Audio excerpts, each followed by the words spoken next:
Bonjour, shalom, je suis serviteur de Dieu Alan Rich, bienvenue sur ma chaîne Alan Rich, la marche du chrétien pour les chrétiens consacrés qui veulent avancer avec Dieu, approfondir leur relation et leur connaissance de Dieu. Aujourd'hui, je vais définir ce qu'est la chair, parce que dans des enseignements précédents et futurs, si Dieu le veut, je parle de la chair et si on n'est pas sûr de quoi on parle, on ne va pas se comprendre.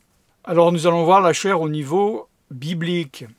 Déjà, la chair, qu'est-ce que c'est? Mais il faut voir qu'est-ce que ce n'est pas.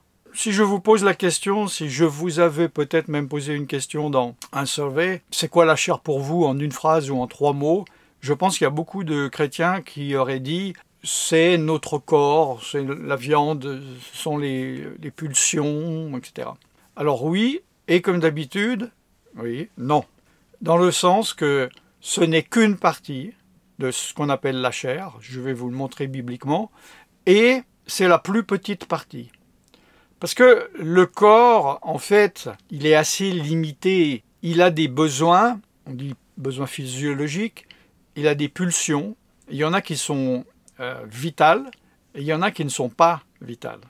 Nous sommes obligés de respirer, nous sommes obligés de manger, de boire, de dormir. 3 minutes sans respirer, je meurs, 3 jours sans boire, je meurs, 3 semaines sans manger, je meurs.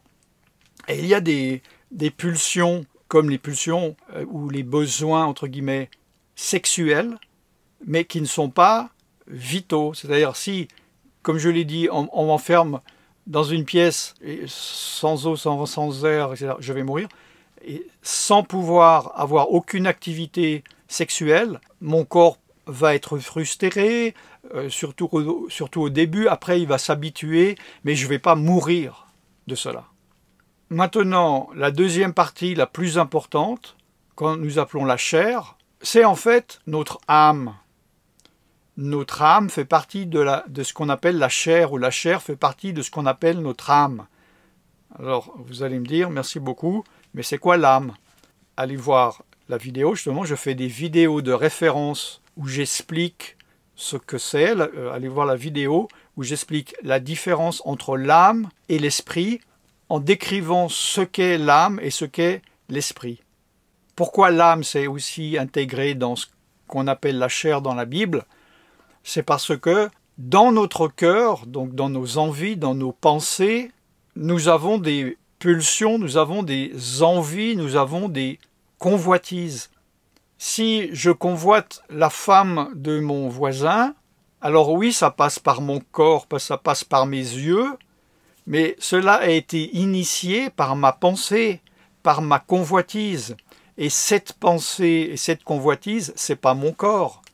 Ça passe par mon corps, ça passe par mon cerveau, mais c'est la convoitise de mon âme. Quand il est dit, évidemment, nous le savons, le cœur est tortueux par-dessus tout, ou bien toutes les mauvaises pensées viennent du cœur, c'est pas le cardio, le cœur physiologique, c'est le fond de notre âme, de nos pensées. C'est là où nous sommes corrompus. Une personne morte, et nous allons voir son corps, il ne pêche plus. Il ne peut plus pécher parce que son âme, son esprit n'est plus en lui. Commençons par la chronologie du Nouveau Testament dans Matthieu, par exemple chapitre 16 et 17, où Yeshua, Jésus, parle à Simon, Pierre, Céphas, peu importe. Au moment où il lui demande « Qui suis-je ?» Il lui dit « Tu es le Fils de Dieu, etc. » Et Yeshua, Jésus, reprenant la parole, lui dit « Tu es heureux, Simon, fils de Jonas, car ce n'est pas la chair et le sang qui t'ont révélé cela, mais c'est mon Père qui est dans les cieux. » Donc nous voyons que, évidemment, quand il dit ce ne sont pas la chair et le sang, ce n'est pas sa biologie qui n'ont pas révélé ça. Mais il a dit, ce n'est pas ton âme qui a révélé ça. Ce n'est pas par un raisonnement que tu es arrivé à la conclusion en voyant des choses, en m'écoutant, ah, il est le Fils de Dieu. Mais il a reçu une révélation dans son esprit et pas dans son âme. D'accord? Et c'est une expression en hébreu, parce qu'évidemment, il parlait araméen et pour certaines choses hébreu ensemble. La chair et le sang est une expression courante en hébreu, Bassar Vedam, Bassar, c'est la viande. Vedam, Adam, ça veut dire, c'est le nom du premier homme, Adam en français, prononciation. Adam, qui veut dire aussi l'homme, l'humanité, incluant la femme.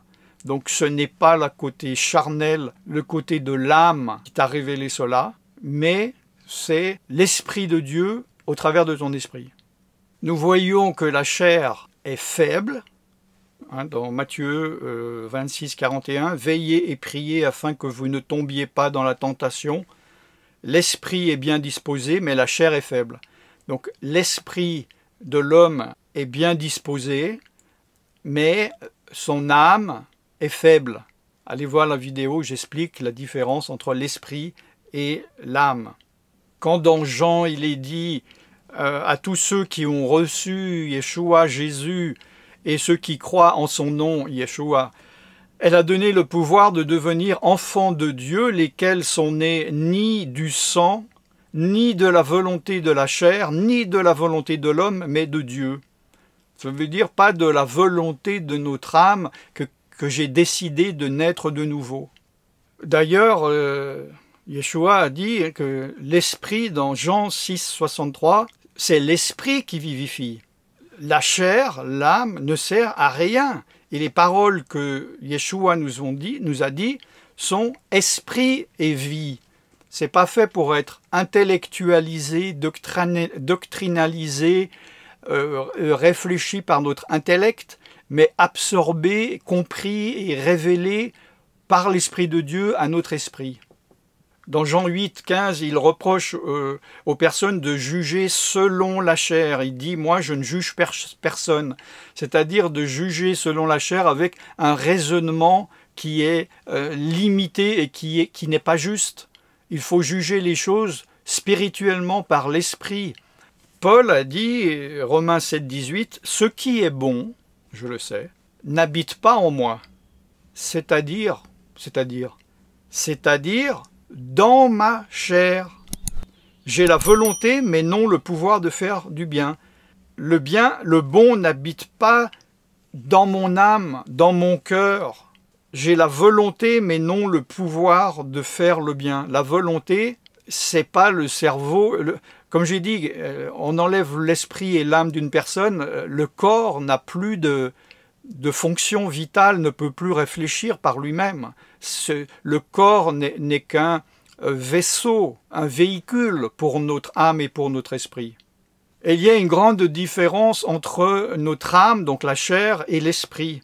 Il dit dans toujours Romains 7, verset 25, « Je suis par l'entendement esclave de la loi de Dieu, et je suis par la chair esclave de la loi du péché. » C'est ça ce que Yeshua a dit, que l'esprit est bien disposé, l'entendement de l'esprit, la compréhension spirituelle, mais la chair est faible. Je suis par la chair, par mon âme, esclave de la loi du péché. Romains 8, 3, la chair rendait sans force d'accomplir la loi, et Dieu a condamné le péché dans la chair, dans l'âme.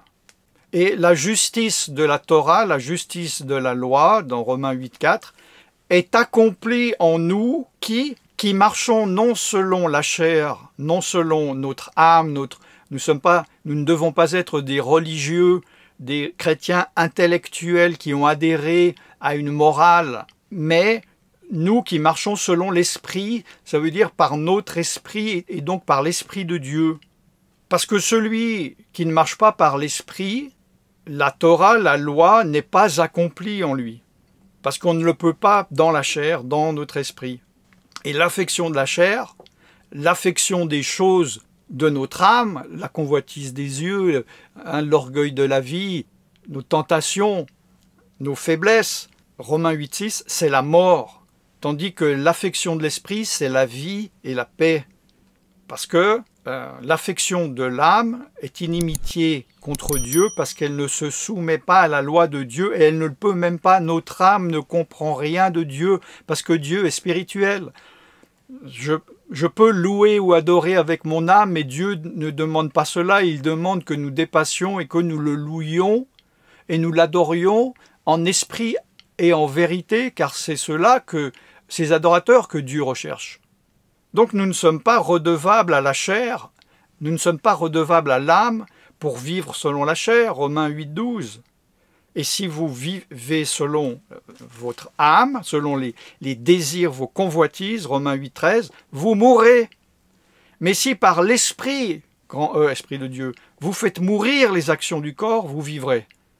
Je parlerai de ça dans la vidéo où j'ai parlé, je ne sais pas quand je la mettrai ou quand je l'ai mis, sur comment crucifier la chair ou comment marcher par l'Esprit, etc. En résumé, et ce que j'aimerais que vous vous rappeliez, quand dans les vidéos précédentes, si vous tombez sur une de mes vidéos, vous regardez un prédicateur qui parle de la chair ou dans le futur, que vous ne pensiez plus quand vous voyez la chair, que vous pensiez aux pulsions et aux besoins vitaux ou pas du corps, mais de votre âme. Donc allez voir la vidéo sur ce qu'est l'âme, dans la vidéo différence entre l'âme et l'esprit, et vous allez beaucoup mieux comprendre l'enseignement sur comment crucifier la chair ou comment marcher par l'esprit. Je suis serviteur de Dieu Alain Rich et je vous bénis dans le nom tout-puissant de Yeshua, Jésus. Shalom.